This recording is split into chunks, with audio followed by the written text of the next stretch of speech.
What's going on, guys? I'm Jeff Carpenter with Ready Light Media and Next Level Workshops, and today I want to show you how I shot and kind of just created this image here. I recently shot this at Imaging USA at the Adorama booth. I was doing a live demo there, and I took the photo and kind of tweaked it a bit. So let's go ahead and kind of jump into how we got from the raw file to what we have here. So let's go ahead and jump into our raw file, and right away we can kind of start to see that there's quite a bit of distractions there. So main one being, we've got pretty much this whole right hand side of the frame. We got some of the strip light in there. We got some, just some other things kind of at the bottom as well that are a little bit distracting. This right here is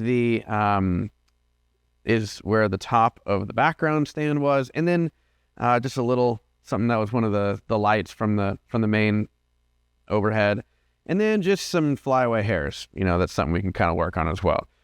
So what I did was I actually brought this into Photoshop. I did some generative fill AI just to kind of get rid of all these things. It's, I could have easily just cloned it out with it being mostly a black background, but what you'll see is over on the left hand side we do have some haze, which I wanted to keep, and sometimes it's a little bit hard to clone that out. So I decided to go with the generative AI and to kind of remove this whole area. So once I did that, we got to this shot, which is pretty good. It's pretty much our, fully black background. Obviously, we've got just a little sliver here.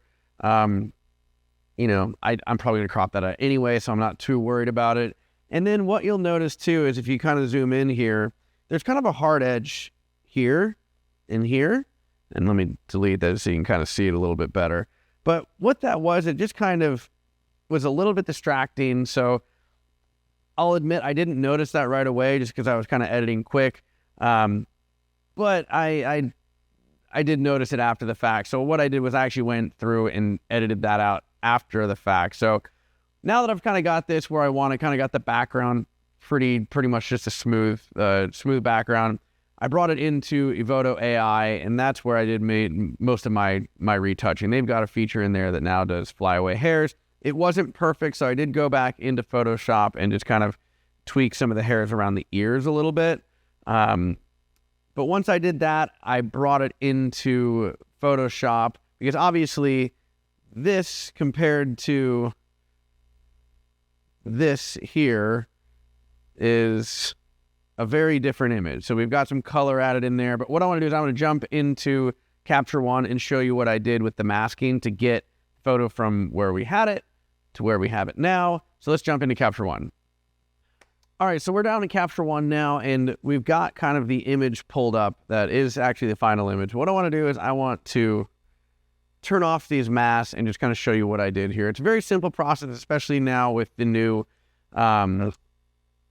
version of Capture One that does kind of the AI masking. So what I did with this first layer was I actually just clicked on background, and what that does is that just pulls out and it knows where the subject is, where the background is. So that mask is right there. So we've just got just the mask of just the background. It did a pretty good job. I could have tweaked it up, a little bit, maybe around her hair, kind of up here where her elbow is. But all in all, it did a pretty good job of masking it out. And that was just a click of a button, wait a couple seconds, let it think, done. So that kind of got it to where I was able to change the color of kind of those highlights on the edges. I didn't use gels when I shot this, but what I did was I kind of did want some color. So what I did was, really all I did was add, I kind of decreased the contrast a little bit.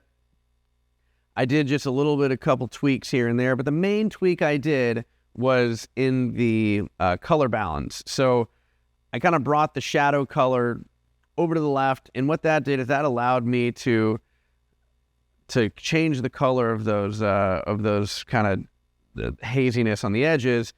And the cool thing about this, without using a gel, I'm able to actually change this to any color I want. So if you've got a kind of like a theme you're trying to go to, you can change this color to anything you want without having to shoot a whole nother photo.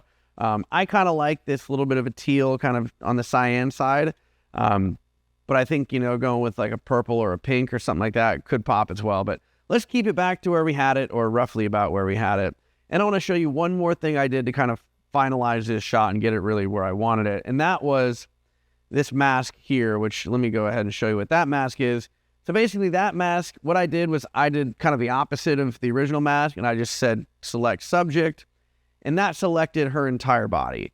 But I didn't want her entire body to be affected, so what I did was I just erased the entire top half of her body, and then just kind of erased the middle of her legs as well. And what that did is very subtle, you probably can't see it very well, but what that did is I was able to kind of bring up the brightness a little bit of that, just to, the lights that I was using was, I had 2 strip boxes on either side, and I had a, just a 2-foot octa up top, kind of overhead as butterfly light. And the fall off of that, it hit her face really well, but towards the bottom of her, you know, her torso and her legs, it was starting to kind of fall off a bit. And I wanted to have a little bit of exposure, really to help with the separation of that background. So what I did was I just created this mask, and I just had the highlights masked out to where you could still see that, still see that edge, but it wasn't necessarily distracting. So let's actually jump back into the iPad, because I never actually showed you the behind the scenes. I just want to show you what the setup was so you can kind of get a reference of where the lights are coming from. So let's jump into that, then I'll go ahead and show you the final image. All right, so we're back here on the iPad, and I want to pull up the behind the scenes shot and just kind of show you what the setup was. So like I said, we were doing this as a demo on the expo floor. So I just had 3 lights for this shot, and rather than using light stands, I just had a couple of the attendees walking by hold my lights for me. A little easier because you can have them move around a little bit like that. But like I mentioned before, my main light here was this 2-foot octa just up top. Hold up. All right, so 2-foot octa up top here. All of my lights were Profoto B10X Pluses. I believe they weren't my lights. I was just borrowing them. So we've got that one just over top, centered, angled down.